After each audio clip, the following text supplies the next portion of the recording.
In the vast expanse of the galaxy, the Imperium of man clings to its fragile dominion with faith, fire, and endless sacrifice. To most Imperial citizens, the greatest threats come from the obvious enemies.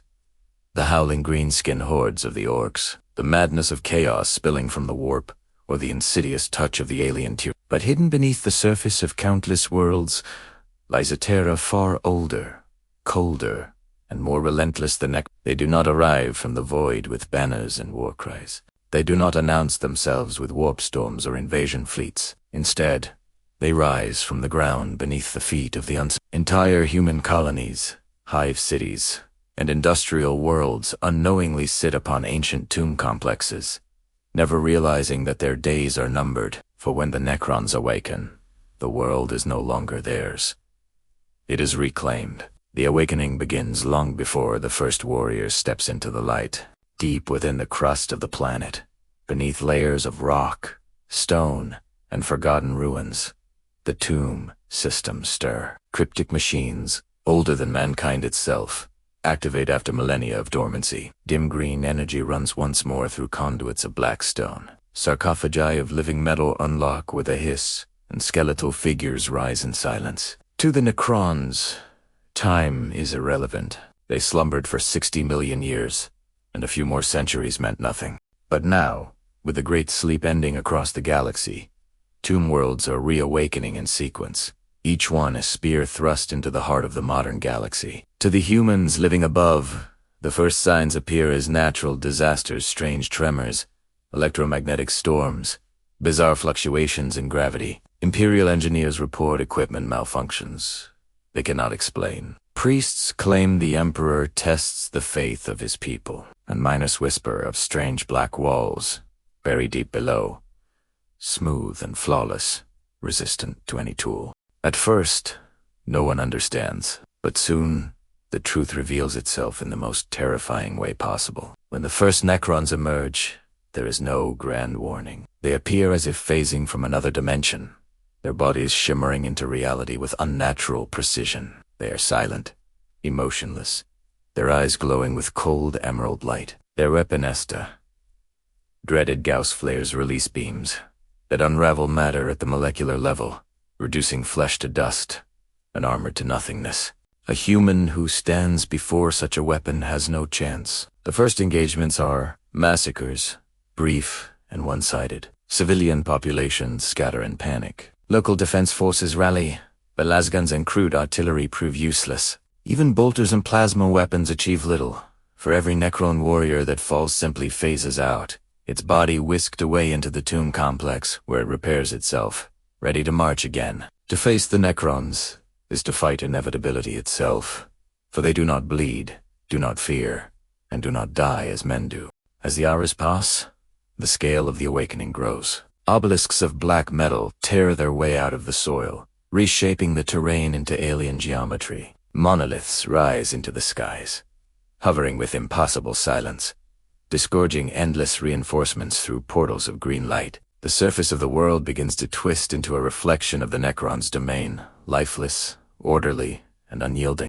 Cities crumble, their ruins consumed by creeping machinery. Whole populations vanish into the tombs below, where dark experiments are rumored to take place. Some say the Necrons harvest biomass, not for sustenance, but for study dissecting the very essence of life. Or worse, trapping souls within strange machines for purposes no human mind can comprehend. For the Imperium, the arrival of Necrons on a human world is not merely another battle, it is a strategic nightmare. Unlike orcs, who can be fought with attrition or chaos, whose corruption can sometimes be purged, the Necrons fight with precision and patience.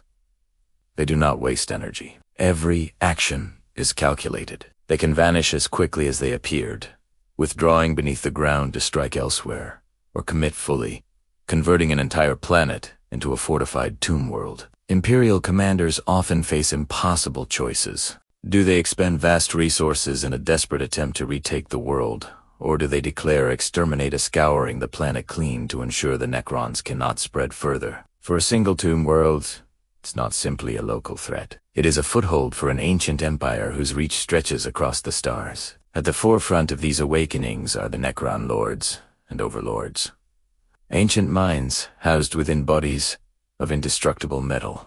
Each commands legions with the authority of a monarch, their will enforced by cryptic alien scientists, who wield technologies that make even the brightest Mechanicus Magos seem like a child, tinkering with toys. Some tomb worlds stir only their lower legions, mechanical armies without strategy, but others awaken their full dynastic leadership, bringing to bear the cruel genius of Necron royalty. Entire campaigns are orchestrated with surgical precision, turning the defense of a human world into a slow, methodical eradication. To the Necrons, this is not war, it is reclamation. Humanity, they believe, are squatters on their ancestral domains, and squatters are to be removed, not negotiated with. For those who survive the initial hours of the awakening, terror becomes a way of life. Imagine a family fleeing into the wilderness, only to be hunted by Canoptic Wraith's metallic phantoms that phase through solid walls and strike with bladed limbs. Imagine regiments of the Astra Militarum digging trenches, only to watch their entire line dissolve under a green tide of Gauss fire. Imagine a squad of Space Marines holding the line, only to see their enemies rise again and again, each resurrection draining the morale of even the most faithful warrior. The psychological toll is devastating. Soldiers fight not only the enemy, but despair itself, knowing that every fallen Necron may return within moments, while every human loss is permanent. But perhaps the greatest horror of a Necron awakening is the realization that humanity is not at the center of history. For all the Imperium's pride, its claims of dominion across the stars, the Necrons remind mankind that they are children playing in the ruins of a far older empire. These tomb worlds were seeded across the galaxy long before Terra had life, long before the Emperor walked among men. To the Necrons, humanity is not a worthy adversary, but an infestation. Their patience is infinite. If they are resisted today, they will return tomorrow, or a century later, or a millennium hence. To them, time is a weapon, and they wield it as easily as their Gauss flayers. Sometimes, against all odds, the Imperium manages a victory. Astat's strike forces may destroy a key monolith, crippling the Necrons' reinforcements. Adeptus Mechanicus forces may uncover a weakness in the tomb's control systems. Or, in the most desperate cases, Exterminatus is unleashed, reducing the entire world to ash and rubble. But even then, victory is hollow, for the Necrons can retreat, rebuild, and rise again. Their empire stretches farther than Imperial records can map, and no single battle changes the truth. The Necrons are awakening everywhere. So what happens when the Necrons awaken on a human world? Entire civilizations collapse.